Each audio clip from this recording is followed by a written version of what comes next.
दोस्तों, ये कहानी एक वेयरवुल्फ लव स्टोरी है जहां टॉर्चर, रोमांस, रिवेंज सब होगा। तो आइए सुनते हैं पहला चैप्टर। मैं ठंडे बिस्तर पर बेजान सी लेटी हुई हूँ। मेरे ऊपर इस वक्त दीप हावी हो चुका है। मैं उसे अपने आप से दूर करने के लिए एक उंगली भी उठाने की हिम्मत नहीं कर पा रही हूँ। दीप मेरे शरीर को जकड़े हुआ है। उसने एक बार मेरी आंखों में देखने के बाद अपने शरीर को हिलाया। जैसे ही दीप ने ऐसा किया, मेरी चीख पूरे कमरे में गूंज गई। मैंने जल्दी से अपने मुंह पर हाथ रख लिया क्योंकि वो कमरा साउंड प्रूफ नहीं था। मुझे डर था कि कहीं दीप की होने वाली पत्नी यानी हमारी रानी मेरी चीख ना सुन ले। मेरी आंखों से आंसू लुढ़क कर बिस्तर पर गिर गए दोनों हाथों को अपने मुंह पर रखकर मैंने डर से अपने शरीर को मोड़ लिया। इस वक्त मेरा सिर और मेरे शरीर का निचला हिस्सा ही बिस्तर को टच कर पा रहे थे। इस समय गर्मियों का मौसम था, फिर भी 5 मिनट बाद दीप की पूरी बॉडी पर पसीनों की बूंदें थीं। उसके बालों से पसीना होकर उसकी नाक पर गिर गया था। उसने निचले होंठ को उसने अपने दांतों के नीचे दबाए हुआ था और वो मुझे काफी इंटेंसिटी के साथ देख रहा था। मेरी आंखों से आंसू बह रहे थे और मेरा मुंह, मेरे दोनों हाथ गले से निकलने वाली सिसकियां को रोक रहे थे। 25 मिनट बाद दीप ने मेरे कांपते पैरों पर गई। आज दिन में मैं अपने दोस्त के साथ घने जंगल की ओर गई थी। मैं अनंतिका एक साधारण इंसान हूँ और यही मेरे लिए एक श्राप है क्योंकि मैं इंसान होकर भेड़ियों की दुनिया में रह रही हूँ और भेड़ियों का राजा दीप मेरे जरिए अपने शरीर की भूख मिटाता है। जो भेड़ियों की दुनिया में अपना रूप नहीं बदल पाता, उसके साथ यहाँ बद से बदतर बर्ताव किया जाता है, जैसा अब मेरे साथ हो रहा है। मैं दीप के महल में एक छोटी सी नौकरानी हूँ। मैं अपनी इस जिंदगी से काफी तंग आ चुकी हूँ और मुझे लगता है कि काश मैं इंसानों की दुनिया में जा पाती। यहाँ मेरा अपना कहने के लिए बस मेरा एक दोस्त है, चिराग। मेरा बेस्ट फ्रेंड चिराग काफी यंग एज में वेयरवुल्फ बन चुका था।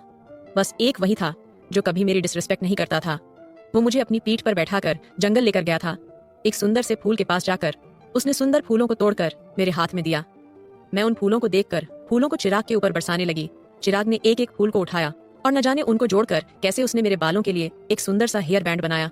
बाकी फूलों से उसने फूलों और किसी जंगली पौधे की बेल को तोड़कर मेरे पैरों में पहनाया। दीप ने जब उन्हें देखा तो उसने अपनी 2 उंगलियों को मेरे पैर पैर रखकर उन्हें तोड़कर नीचे फेंक दिया। फिर उसने मुझे बिस्तर पर पलट दिया। इस समय मेरा चेहरा तकिए में दबा हुआ था। मैंने अपने दांतों के बीच तकिए को फंसा लिया। मेरी दोनों हथेलियां तकिए के दोनों ओर थीं। दीप ने फिर से मेरे द्वारा अपनी डिजायर को फुलफिल किया। 2 घंटे बाद जाकर दीप बिस्तर से उठा। उसने अपने चारों ओर एक उसने अपने बॉक्स को पहना और वॉशरूम में चला गया। जब वो वॉशरूम से बाहर आया तो वो पूरी तरह से ड्रेसअप हो चुका था। उसने मुझे एक लुक दिया। मैं समझ गई कि वो मुझे यहाँ से जाने के लिए इशारा कर रहा है। पूरी तरह से तैयार होकर वो कमरे से बाहर निकला और उसने दरवाजा बंद कर दिया। मेरे सेंसिटिव कान एक औरत के हंसने की आवाज सुन सकते थे। वो हमारी रानी थी। रानी को एक बीमारी थी जिसका इलाज चल रहा था। रानी को लगता था कि अगर दीप उसके साथ सोया तो कहीं वो बीमारी दीप को ना हो जाए, इसलिए वो अलग रूम में सोई थी और सुबह उठते ही वो सबसे पहले दीप से मिलने आई थी। मुझे पता है कि उस बेचारी को तो ये एहसास भी नहीं होगा कि दीप उसे धोखा दे रहा है, मगर मैं मजबूर थी। मैं लूना को दीप की सच्चाई नहीं बता सकती थी। जब मुझे लूना और दीप के वहां से चले जाने का एहसास हुआ तो मैं बिस्तर से उतरी। मेरे दोनों पैर कांप पर रहे थे। मैं जैसे तैसे मैनेज करके दीवार के सहारे वॉशरूम में गई। बाथटब में गर्म पानी देखकर मुझे राहत मिली और मैं उसमें लेट गई।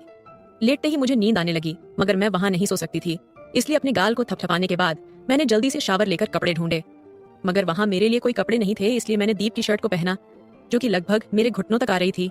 फिर मैंने बिस्तर के पास पड़े अपने कपड़ों को देखा। दीप ने मेरे कपड़ों को भी फाड़ दिया था, इसलिए मैं उसे नहीं पहन सकती थी, मगर मुझे वहां पर अपनी शर्ट मिली। मैंने उसे पहन और पिछले दरवाजे से बाहर निकल गई। तभी मुझे वहां पर एक दरवाजा मिला। मुझे वहां पर चिराग दिखा। चिराग को देखकर मैं डर गई। चिराग को मुझे वहां देखकर कोई हैरानी नहीं दिखाई, बल्कि उसने मुझे एक बैग दिया। चिराग ने कहा, ये तुम्हारे लिए कपड़े हैं। मैंने बैग में देखा तो उसमें सच में मेरे ही कपड़े थे। मैंने चिराग को थैंकफुल होकर देखा और फिर मैं वापस कमरे में जाकर जल्दी से कपड़े बदलकर बाहर आ गई। न जाने मेरे दिमाग में क्या आया, मैंने दीप की वो शर्ट उस बैग में रखकर बाहर आ गई। चिराग मेरा हाथ पकड़कर मुझे अपने घर ले गया। उसने परेशान होते हुए कहा, अनंतिका, तुम्हें पता भी है दीप तुम्हें धोखा दे रहा है। तुम उसके साथ क्यों हो? क्या तुम थकी नहीं हो अपने आप को बेइज्जत करवाकर? मैंने चिराग के कंसर्न को समझा और उसे कहा, चिराग, मैं सब जानती हूँ, मगर मैं मजबूर हूँ। चिराग ने कहा, अनंतिका, तुम्हें पता है दीप आज तुम्हें इस समुदाय से बेदखल करने वाला है और तुम्हें ह्यूमन वर्ल्ड में भेजने वाला है।